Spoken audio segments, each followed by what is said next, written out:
যারা নাকি যাকাত আদায় করবে না তাদের পরিণতি কি?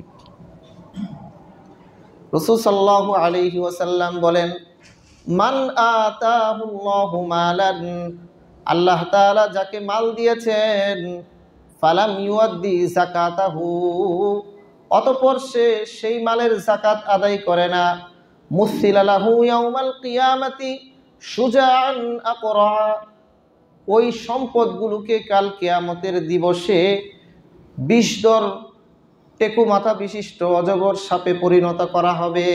নাউজুবিল্লাহ। এই সম্পদগুলো একটা বিষধর সাপ। এইটা বিষটা এত বেশি মারাত্মক যে বিষের ক্রিয়ার কারণে ওই সাপের যে মাথার যে চুলগুলো আছে এই চুলগুলো পর্যন্ত পড়ে গেছে। এটা একটা বিষ। মানুষের যখন আমরা দেখবেন নর্মালি যখন মানুষ কোনো জায়গায় বেশি দিন পেশাব করে ওই ঘাসগুলা থাকে না, মরে যায়। তো এটা একটা অ্যাসিড, একটা বিষের ক্রিয়া।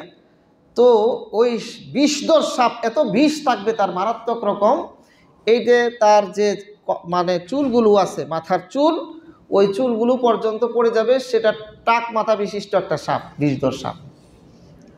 মুসিলা লাহু ইয়াউমাল কিয়ামাতি শুজাআন আকরা, টাক মাথা বিশিষ্ট, যার মাথার মধ্যে বিষের কারণে চুল নাই, এরকম বিষধর সাপে পরিণত করা হবে।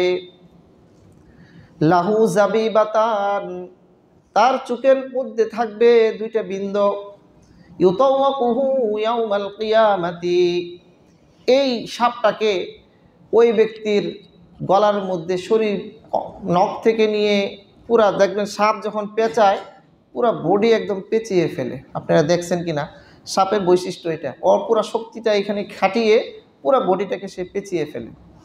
তো এই সাপটা, এই বিষধর সাপ, টেকু মাথা বিশিষ্ট বিষধর সাপ, ওই জাকাত যে দিবে না, জাকাত অনাদায়কারী ব্যক্তির পুরা শরীরটাকে পেঁচিয়ে, হাদিসের মধ্যে আসছে, এরপরে তার যে চুয়াল আছে এগুলার মধ্যে দংশন করতে থাকবে নাউজুবিল্লাহ। এবং বলবে সুম্মা ইয়াকুলু আনা কানজুকা আনা মালুকা, আমি তোমার সম্পদ, আমি তোমার গচ্ছিত জিনিস, আমি তোমাকে আজকে দংশন করতেছি। তো এই হলো জাকাত না দেওয়ার পরিণতি।